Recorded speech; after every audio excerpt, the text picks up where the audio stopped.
Assalamualaikum warahmatullahi wabarakatuh. Waalaikumsalam warahmatullahi wabarakatuh. Alhamdulillahirabbil alamin.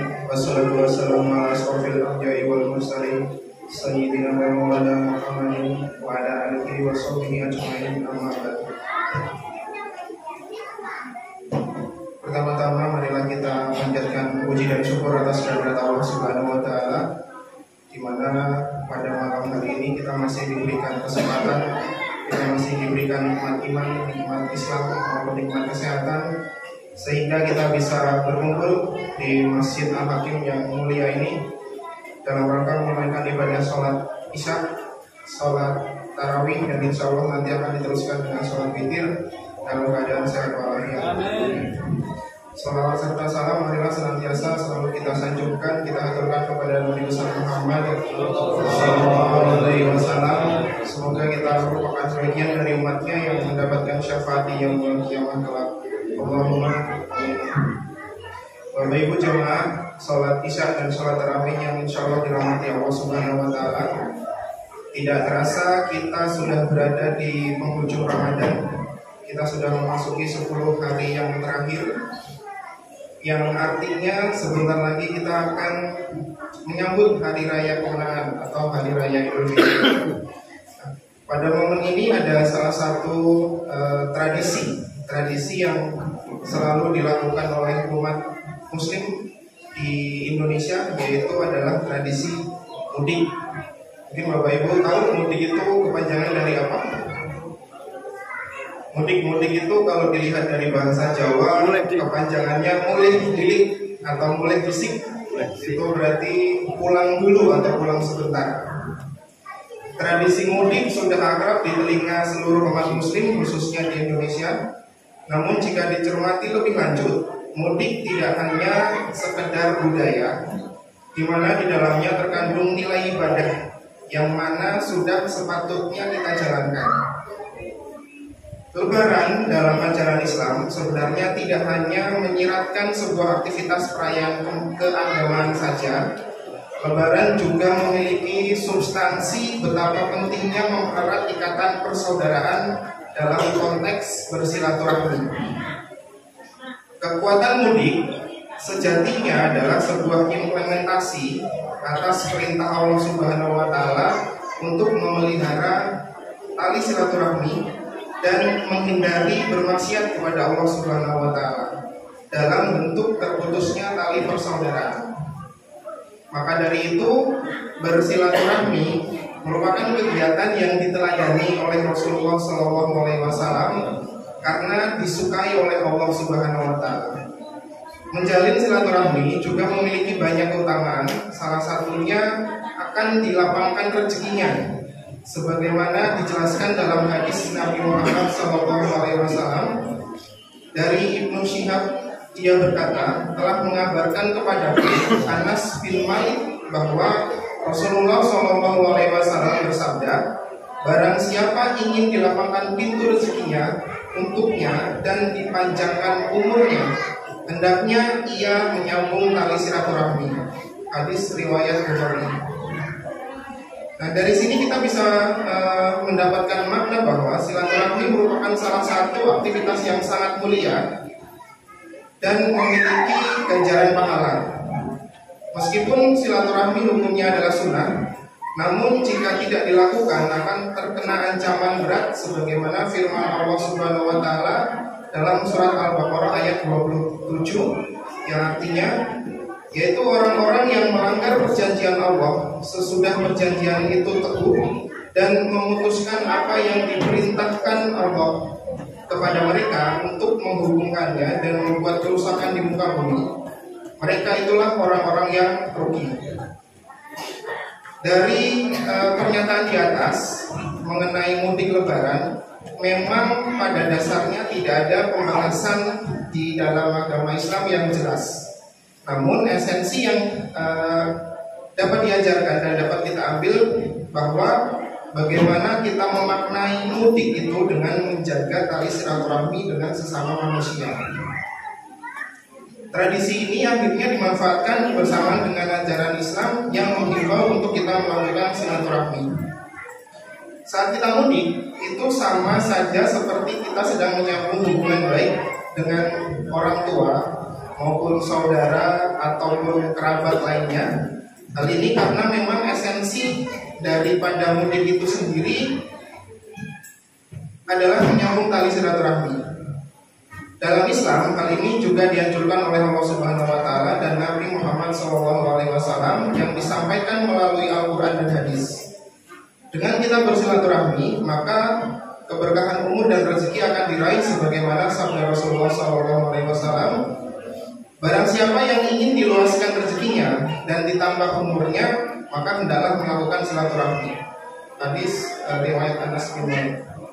Dengan kita melakukan silaturahmi, kita tidak hanya menyambung hubungan baik kepada orang-orang yang telah berbuat baik terhadap kita, namun menyambung hubungan dengan orang-orang yang memutuskan tali silaturahmi dengan kita.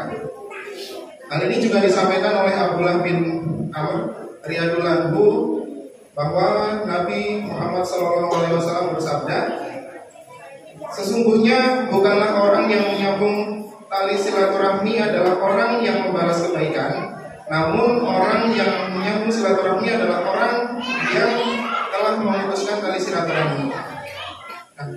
Salah satu bentuk tali silaturahmi yang paling utama adalah birrul walidain.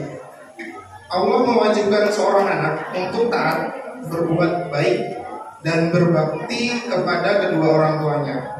Bahkan Allah menghubungkan perintah beribadah kepadanya dengan berbuat baik kepada kedua orang tua, sebagaimana firman Allah, dan Rohmu telah memerintahkan supaya kamu jangan menyembah selain Dia, dan hendaklah kamu berbuat baik kepada ibu bapakmu dengan sebaik-baiknya.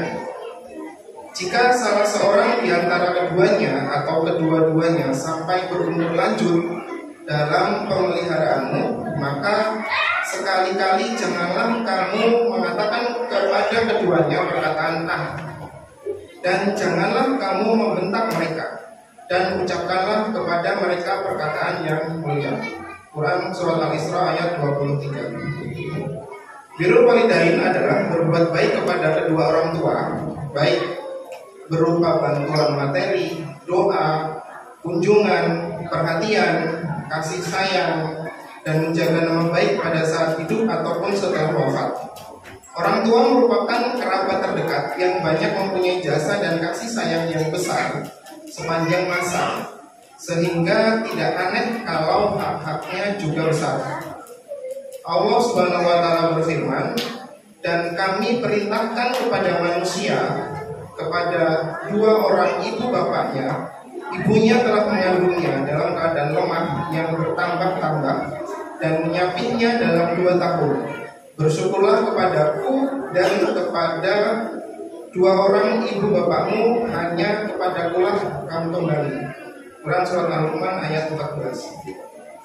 Keutamaan birrul walidain di dalam Al-Quran dan Sunnah Rasulullah SAW banyak disebutkan secara berulang-ulang agar seseorang anak berbuat baik kepada kedua orang tuanya. Kebaikan dan pengorbanan orang tua tidak terhitung jumlahnya, baik berupa jiwa, raga, kekuatan, tidak berkeluh kesah, dan tidak meminta balasan dari anaknya.